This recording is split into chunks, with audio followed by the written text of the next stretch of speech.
The year is 1945. Berlin is burning. Flames lick at shattered buildings, while Soviet artillery thunders through the night. The air is thick with smoke, dust, and the stench of death. Soldiers trudge through streets littered with broken glass and corpses, once proud avenues reduced to rubble. The German Reich is collapsing, its 1,000-year promise crumbling into ash in less than 12. But as the guns roar and the fighting nears its end, something else begins to emerge. In the chaos of victory, the Allies stumble upon vaults, bunkers, and hidden chambers. Behind locked steel doors and under mountains of earth, they uncover the hidden world of the Third Reich. American soldiers in Thuringia pry open crates deep inside a salt mine. Their lanterns flicker over stacks of gold bars, canvas-wrapped paintings, and suitcases filled with foreign currency. A bag splits open, spilling hundreds of gold rings onto the dusty floor. Each ring belonged to a man, woman, or child who would never return. Elsewhere, British troops enter an underground tunnel system. The stench hits them first: sweat, oil, and rot. Then they see it. Vast assembly lines, hidden beneath the earth, where emaciated slave laborers once worked themselves to death, building Hitler's so-called miracle weapons. And in the ruins of Berlin, Soviet troops creep through the Führer bunker, where the world's most feared dictator has already taken his own life. What they find there is not glory, but decay, paranoia, and a kingdom of shadows. The war may be ending, but the discoveries have just begun. For what the Allies unearthed in the final days of Nazi Germany was more terrifying than the war itself. Stolen treasures of nations, secret weapons years ahead of their time, occult rituals, grotesque medical experiments, and mountains of human remains. These were not just the spoils of conquest. They were the secrets of a regime obsessed with control, supremacy, and survival at any cost. This is the story of the most terrifying finds of Nazi Germany. The treasures they hid, the weapons they built, the science they twisted, and the darkness that still lingers long after the Reich itself was buried. What you've just seen was only the beginning, because the deeper the Allies went into Hitler's empire, the more terrifying their discoveries became. Gold hidden in salt mines, stolen from the dead. Underground bunkers stretching for miles, built on the backs of slaves. Rockets, jets, and weapons that looked like they belonged to another century. And darker still, secret files, grotesque experiments, and legends that blur the line between fact and nightmare. This is not just the story of a war. It is the story of what the Nazis tried to hide from the world, and what the Allies found when they tore open the shadows. Stay with me, because every chapter reveals something worse than the last. To understand the secrets unearthed in 1945, we must first step back into the world that created them. Germany after the First World War was a broken nation. Defeat in 1918 had not only shattered its army, but humiliated its people. The Treaty of Versailles cut deep. Land was stripped away, industry crippled, and reparations drained the economy. Inflation devoured savings overnight. In the early 1920s, workers carried wages home in wheelbarrows, only to find the money worthless by dusk. Families starved while veterans limped through the streets, abandoned by the country they had fought for. In this chaos, anger simmered. Many Germans searched desperately for someone to blame: the politicians who had signed the treaty, the foreign powers who had dictated it, and, tragically, minorities scapegoated by rising extremists. It was in this fertile soil of resentment that Adolf Hitler rose. A failed artist, a soldier who had tasted defeat, he promised not only revenge, but rebirth. To a starving nation, he offered bread. To a humiliated people, he offered pride. To a country in ruins, he promised empire. But Hitler's vision was never limited to politics or conquest alone. He dreamed of a total reordering of society, racial purity, ideological supremacy, and control that reached into every corner of life. His Reich was not just a state, it was a machine built to dominate the present and preserve itself into eternity. That obsession with permanence explains the finds that would shock the Allies decades later. Nazi Germany was not content with battles alone. It plundered art and gold to fund its empire. It built underground bunkers to outlast defeat. It created weapons that looked like science fiction. It twisted science and medicine into instruments of torture. From the very beginning, the Nazi regime was not only preparing for war, it was preparing to hide, to hoard, and to leave behind a dark legacy that others would one day uncover. And so, as the Reich rose from the ashes of Versailles, so too did the hidden vaults, the secret laboratories, and the underground chambers that would one day horrify the world.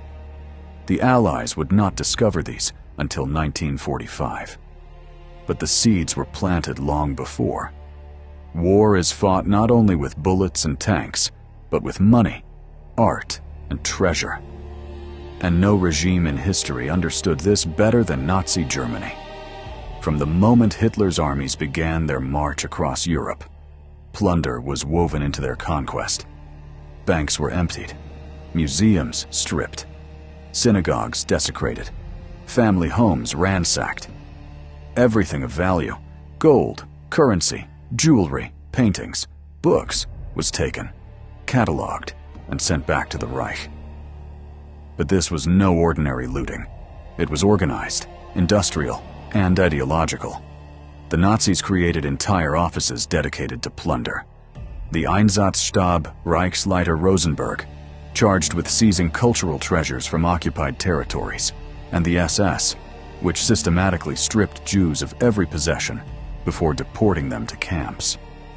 By 1945, the stolen wealth of Europe was so vast that the Nazis hid it in underground caches, salt mines, and secret vaults, hoping it would fund their empire even in defeat. One of the most chilling discoveries came in April 1945, in the small town of Merkers, Germany. American troops, following whispers from locals, descended into the depths of a salt mine. What they found stunned even hardened soldiers. Deep underground, behind steel doors, were thousands of crates stacked high. Inside lay more than 100 tons of gold bullion, millions of banknotes, and piles of foreign currency.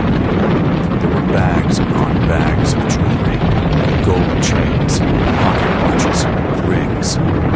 One bag split open, spilling hundreds of wedding bands across the floor, each one belonging to someone who had perished in the camps. It wasn't only gold. The Merkers mine held masterpieces of European art, works by Michelangelo, Rembrandt, and Van Gogh, looted from museums and private collections. Priceless tapestries, ancient manuscripts, entire libraries of stolen knowledge. It was as if the cultural heart of Europe had been torn out and buried underground. For the soldiers, the sight was overwhelming. On one hand, awe, the sheer scale of wealth. On the other, horror, the knowledge that each item represented a crime. A stolen painting meant a family destroyed. A pile of rings meant 1,000 lives extinguished. This was not treasure, it was evidence. And Merkers was only one of dozens. Across Germany and Austria, in salt mines, caves, and castles, the Allies uncovered vast stashes of plunder. In Altausee, Austria, more than 6,500 works of art were discovered hidden in a mine, including the famous Ghent altarpiece, stolen from Belgium. The Nazis had not only stolen Europe's wealth, they had tried to erase its culture, to seize its soul. As one American officer wrote in his diary, "We are not just liberating Europe, we are rescuing it." But if the minds of Merkers revealed the greed of the Reich, what the Allies found next revealed something far darker. Beneath Germany's soil lay not only treasure, but weapons. Weapons meant to change the world. As the Allies pressed deeper into Germany in 1945, they quickly realized that the war was not only being fought on the surface. Beneath the soil of the Reich, a hidden empire stretched for miles. Everywhere they found bunkers. Some were simple shelters, dugouts for civilians or soldiers. But others were vast fortresses, carved into mountains and buried beneath cities, designed to outlast bombs and even defeat itself. In Berlin, the most infamous bunker of them all lay beneath the ruined gardens of the Reich Chancellery, the Führerbunker. It was here, in April 1945, that Adolf Hitler spent his final days. As Soviet artillery shook the city above, Hitler lived in claustrophobic tunnels, lit by dim bulbs and lined with concrete walls. Food was scarce. The air stank of sweat, smoke, and fear. Here, he dictated orders to armies that no longer existed, ranted at generals who had already deserted him, and dreamed of victories that would never come. When Soviet troops finally breached the complex, they found not the command center of a mighty empire, but a tomb. Hitler was dead. His body burned in the garden above. The bunker was littered with maps, burned papers, and the smell of cyanide. For the conquerors, it was a chilling reminder. The most powerful man in Europe had reduced himself to a rat in a hole. But Berlin's Führerbunker was only one piece of the puzzle. Across Germany, the Allies uncovered vast underground networks where the Reich had hidden its greatest projects. In the Harz Mountains, American troops stumbled upon the Mittelwerk complex, a sprawling system of tunnels where the Nazis had built their V-2 rockets. Stretching for miles underground, these tunnels contained assembly lines, machinery, and storage chambers, all hidden from Allied bombers. The shock was not the technology, but the human cost. The Mittelwerk had been powered by slave laborers dragged from concentration camps. Starved, beaten, and worked to exhaustion, tens of thousands perished in the darkness, their bodies buried in mass graves near the tunnels. For every rocket that reached London, countless men had died in silence underground. The Allies realized that these bunkers were more than fortresses. They were graveyards, and there were many more. Underground aircraft factories in Bavaria, subterranean oil refineries, weapons depots hidden beneath mountains. The Reich had prepared to wage war from beneath the earth, long after its cities lay in ruins. For the soldiers who entered these chambers, the feeling was always the same. Awe at the scale, horror at the cost. These bunkers revealed the cold truth of the Nazi regime. A world built not for life, but for survival through death. And yet, even the Mittelwerk tunnels were only the beginning. For hidden inside these bunkers, and in secret laboratories across the Reich, the Nazis had been building something even more terrifying. Weapons they called Wunderwaffe, wonder weapons, meant to change the course of the war and reshape the future of mankind. The discoveries of Nazi bunkers and rockets horrified the Allies, but what they found in the camps went far beyond weapons of steel and fire. Here, science itself had been corrupted, twisted into an instrument of cruelty. When American soldiers entered Dachau in April 1945, they found more than emaciated prisoners and piles of corpses. They uncovered medical records, laboratories, and instruments left behind by Nazi doctors. The evidence revealed experiments carried out not to heal, but to torture in the name of ideology. One set of experiments focused on hypothermia. Prisoners were stripped naked, plunged into tanks of ice water, and left until their bodies convulsed and shut down. Doctors timed how long it took for them to die. Others were forced into freezing air, their survival tested against blankets, hot baths, or even the warmth of women's bodies. The goal to learn how German pilots shot down over the North Sea might be saved. The result: hundreds of men murdered as human test subjects. At Ravensbrück, a camp for women, SS doctors conducted sterilization experiments.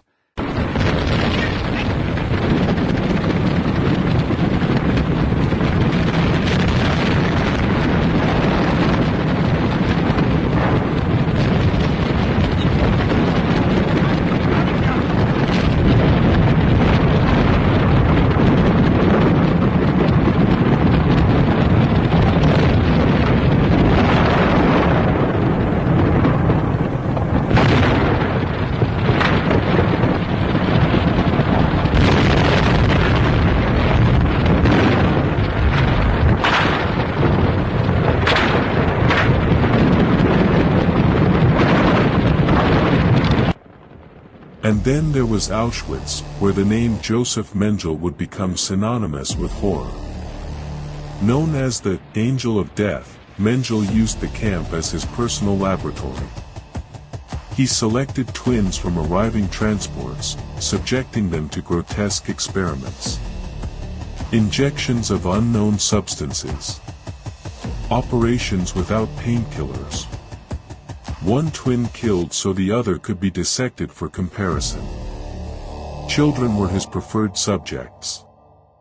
Their cries filled his records with silence. The Allies who uncovered these experiments were shaken to the core. Hardened soldiers who had seen combat wept at the sight of notes, instruments, and survivors too broken to speak. One American medic later wrote, "We thought we had seen war. We had not seen this." But behind the cruelty was obsession. The Nazis believed they were building a perfect race, and in their pursuit, they abandoned every law of medicine, every shred of morality. Science became ideology. Doctors became executioners. These experiments were carefully documented, often with photographs and detailed notes. And so, when the Allies presented them at the Nuremberg doctors' trial in 1946, there was no denying the horror. The world was forced to confront how far science can fall when bound to fanaticism. If stolen gold and secret rockets revealed the greed and ambition of the Reich, these medical horrors revealed its true soul, a regime willing to strip people of humanity itself, turning men, women, and children into nothing more than data points in a nightmare. And yet, the Allies' discoveries were not limited to science.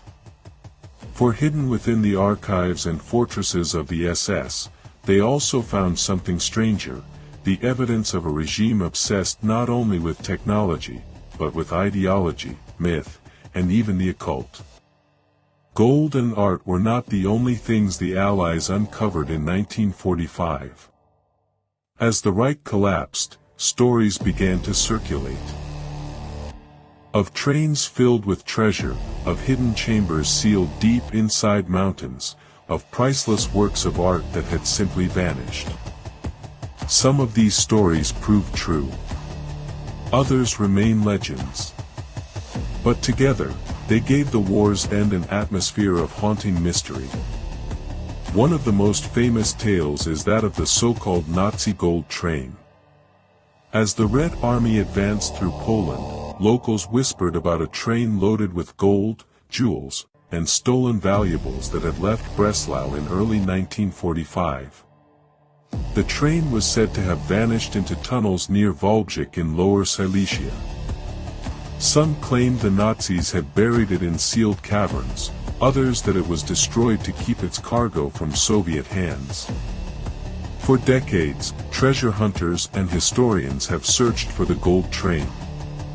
Radar scans, excavations, and daring expeditions have all sought to prove its existence. But to this day, nothing has been found. Whether it lies hidden underground or is nothing more than a ghost story, the legend endures. Other discoveries were very real. In Altaussee, Austria, Allied troops uncovered more than 6,500 stolen works of art hidden in a salt mine. Among them were Michelangelo's Madonna of Bruges, the Ghent altarpiece, and countless masterpieces looted from across Europe. Had the Nazis carried out their plan, these works might have been destroyed rather than recaptured. Instead, the mine became a silent gallery of Europe's stolen soul. And then there is the mystery of the Amber Room. Once hailed as the eighth wonder of the world, this chamber of amber panels, gold leaf, and precious stones had been looted from Russia's Catherine Palace in 1941. Transported to Königsberg, it vanished during the final battles of 1945. Some believe it was destroyed in bombing raids.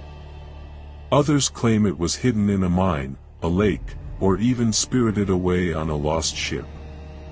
Its fate remains one of the great unsolved mysteries of the war. But beyond gold and jewels, the Allies also uncovered treasures of another kind: archives, manuscripts, and sacred objects.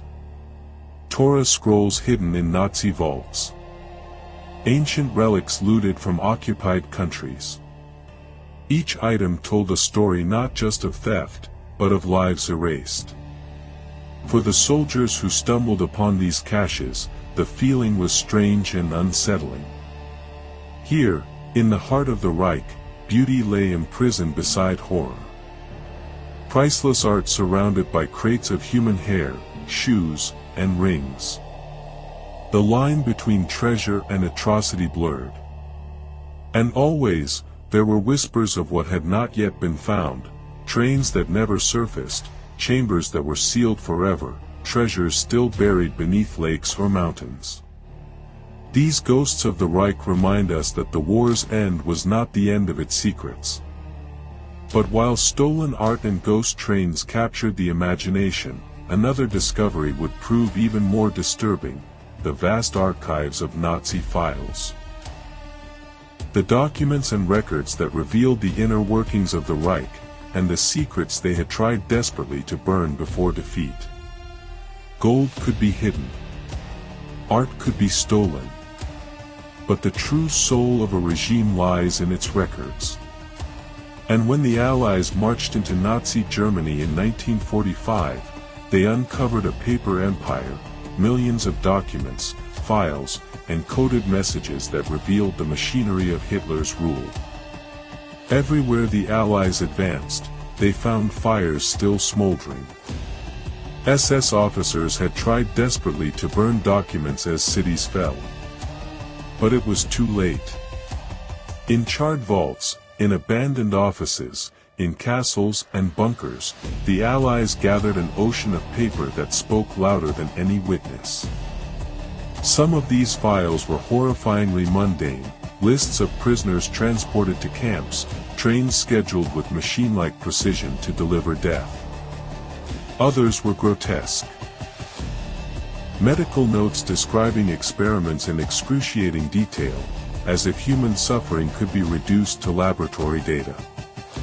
But some files revealed ambitions far beyond the battlefield.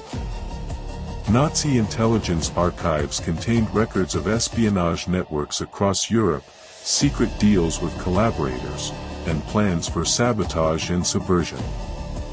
The Reich had not only fought with tanks and planes, it had fought a war of shadows.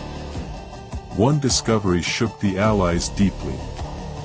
Among the captured records were blueprints and technical documents detailing advanced weapons projects. Rockets, jets, guided bombs, technology years ahead of its time. Suddenly, a question loomed: should this knowledge be destroyed as the work of criminals, or seized and used for the future? The answer came in the form of Operation Paperclip. In secret, American forces rounded up German scientists, men who had designed the V-2 rocket, the jet engines, the experimental weapons. Instead of facing trial, they were offered new lives in America. Werner von Braun, once an SS officer overseeing rocket production with slave labor, would go on to build the rockets that carried men to the moon. The Soviets did the same, capturing their own scientists and engineers. The Nazi files, once meant to secure Hitler's victory, now fueled the Cold War between two new superpowers. For many, this was a moral betrayal. The same documents that proved crimes against humanity also gave their authors a second chance. Justice and expedience collided, and expedience won. But not all the files were about weapons. Some revealed the ideological core of the regime: propaganda manuals, films, textbooks. Instructions on how to turn children into soldiers of the Reich. Plans to erase entire cultures from memory. These archives showed that the Nazis had not only sought to conquer bodies, but to conquer minds.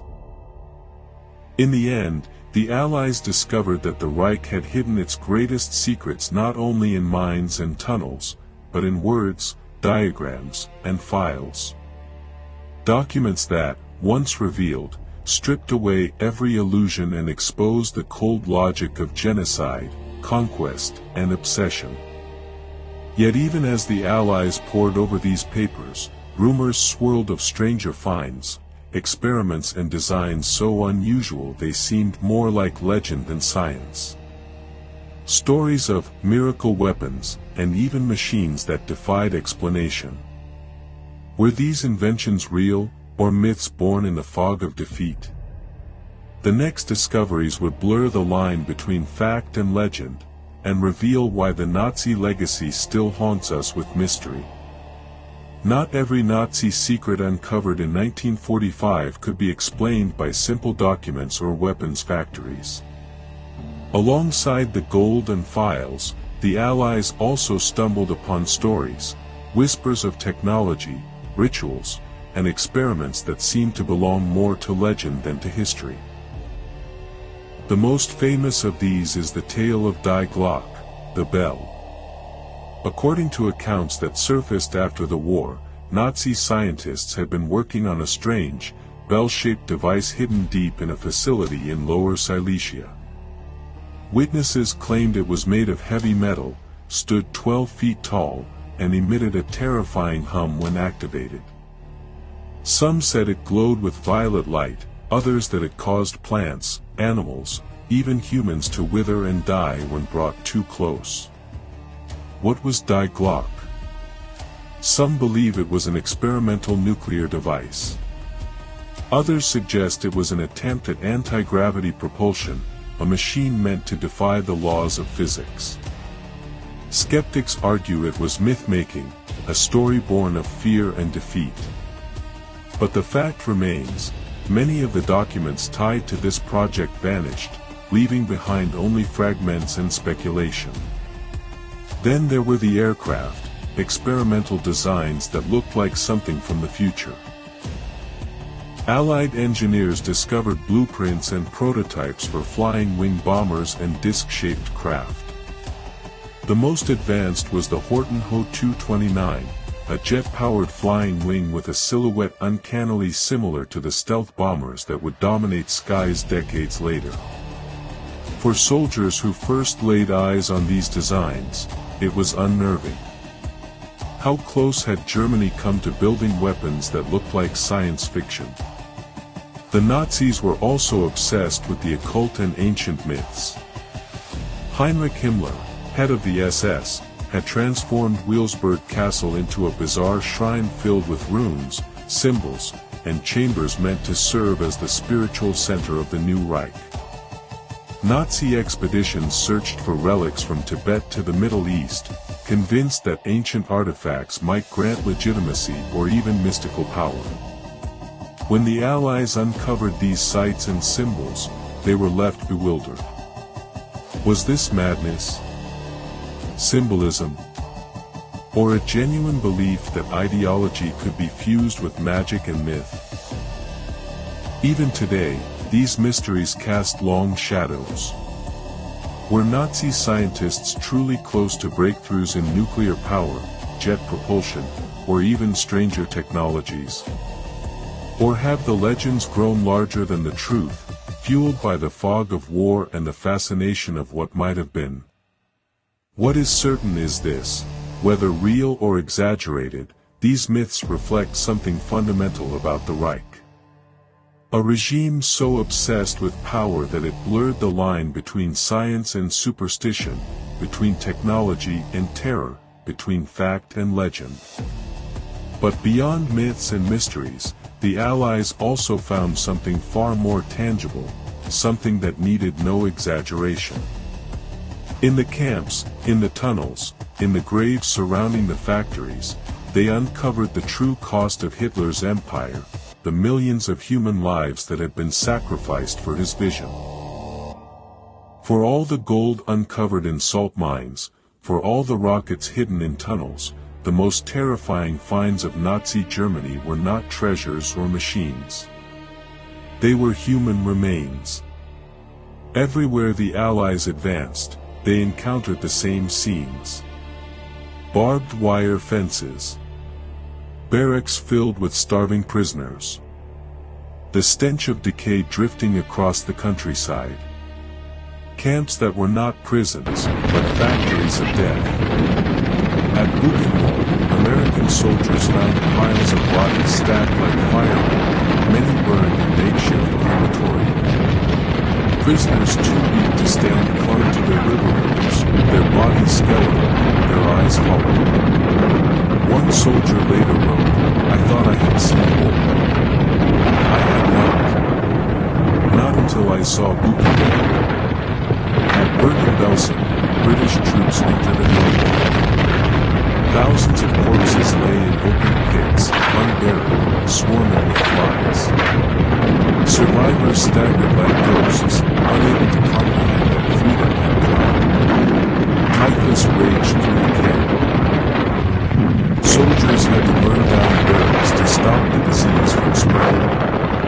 At Dachau, alongside the infamous medical laboratories, U.S. troops found railway cars filled with corpses. The bodies were emaciated, twisted, abandoned on the tracks as though they were cargo. But perhaps no discovery was as searing as Auschwitz. Liberated by Soviet forces in January 1945, it revealed the full scale of the Holocaust. Warehouses filled with human hair, packed into bales for industrial use. Mountains of shoes, children's toys, and glasses, belongings of those who had walked into the gas chambers and never returned. The Allies had heard rumors. Now they saw the evidence. And beyond the camps, the horrors continued. Near the Middleburg rocket tunnels, American soldiers discovered mass graves of slave laborers who had been worked to death building V-2 rockets. For every missile launched, thousands had perished underground. In total, the Nazis had murdered more than 6 million Jews, along with millions of others, prisoners of war, Roma, disabled people, political dissidents. The true terror of the Reich was not only in its weapons or vaults, but in its attempt to erase entire peoples. The soldiers who uncovered these scenes carried the memories for the rest of their lives. Many never spoke of what they saw. Others testified at trials, determined that the world would know. As General Dwight Eisenhower said after visiting Ohrdruf Camp, "Get it all on record now, get the films, get the witnesses, because somewhere down the track of history, some bastard will get up and say that this never happened." The Allies understood, in that moment, that their finds were not just about treasure or technology. They were evidence. Evidence of crimes so vast that the human mind struggled to grasp them. But evidence is useless without justice. And in the months after the war, the files, the artifacts, and the testimonies were brought into courtrooms. The world would soon see, in black and white, what had been uncovered in the ruins of Nazi Germany. When the guns finally fell silent in 1945, the Allies faced a grim responsibility. The treasures, weapons, and files they had uncovered were more than evidence of a defeated empire. They were proof of crimes so vast that humanity had no precedent for them. The answer was the Nuremberg trials. In November 1945, in a bombed-out German city, an international tribunal convened to put the leaders of the Third Reich on trial. The prosecutors came armed not with hearsay, but with the terrifying finds of 1,945 films shot by soldiers at the camps, crates of documents taken from Nazi offices, testimonies from survivors. For the first time in history, the world saw war crimes laid bare in court. Images of emaciated prisoners. Photographs of mass graves. Lists of names, transports, and executions, each written in cold bureaucratic ink. The doctor's trial exposed the medical experiments of Dachau and Auschwitz. The industrialists' trials revealed how companies profited from slave labor and plunder. Each case made clear, the Reich had been more than a military machine. It had been a network of greed, cruelty, and ideology that reached into every corner of society. But justice was incomplete. Many perpetrators were punished. Others slipped through cracks, vanishing into post-war Europe or beyond. And some, like the scientists of Operation Paperclip, were quietly given new lives, their crimes overshadowed by their usefulness in the Cold War. Still, the trials left a legacy that endures. For the first time, crimes against humanity.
Greed, and ideology. And if the world forgets, history teaches that it can be built again. The Allies who uncovered these finds understood this.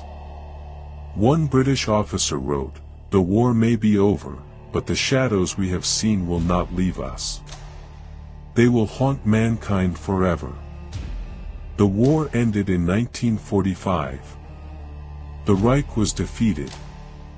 Its leaders were dead or in prison. Its armies shattered. Its cities reduced to ash. But in the ruins, the Allies uncovered something that outlived the war itself: shadows. The gold hidden in salt mines. The masterpieces buried in mountain caverns. The rockets assembled in tunnels of death. The files that exposed the machinery of genocide. The experiments that turned medicine into horror. The mass graves that silenced generations. These were more than discoveries. They were warnings. Proof that a modern, industrial nation could harness its science, its culture, and its power not for progress, but for destruction. Proof that human beings, when consumed by ideology, can turn the tools of civilization into instruments of terror. Some of the Reich's secrets have been revealed. Others remain hidden, treasures still missing, files still sealed, legends still whispered in the dark. Even today, hunters search lakes, mines, and mountains for the ghosts of Nazi plunder. And perhaps they will continue to search forever. But the most important finds of 1945 were not gold or weapons. They were the reminders of human cost. The rings spilled across a salt mine floor. The shoes piled high at Auschwitz. The silent eyes of survivors staring into the camera, demanding that we never look away. History is not only written in victories or defeats. It is written in what we choose to remember, and what we choose to forget. The Allies uncovered the truth of Nazi Germany. The question for us is whether we are willing to keep looking at it. For the shadows of the Reich have not disappeared. They remain, reminders of how close humanity can come to destroying itself, and how important it is that we never allow it again. The war ended, one soldier wrote, but the nightmares did not. And in that truth lies the real terror of Nazi Germany, not only what it built, but what it left behind. If you've stayed with me through this journey, then you know, history is never just the past, it's alive, it's waiting, and it always has one more secret to reveal. Backhand index pointing right, tell me in the comments, which discovery shocked you the most? The hidden gold? The rockets? Or the human cost? Bell, don't forget to subscribe, because next time, we go even deeper into the secrets history tried to bury. And trust me, you won't want to miss what comes next.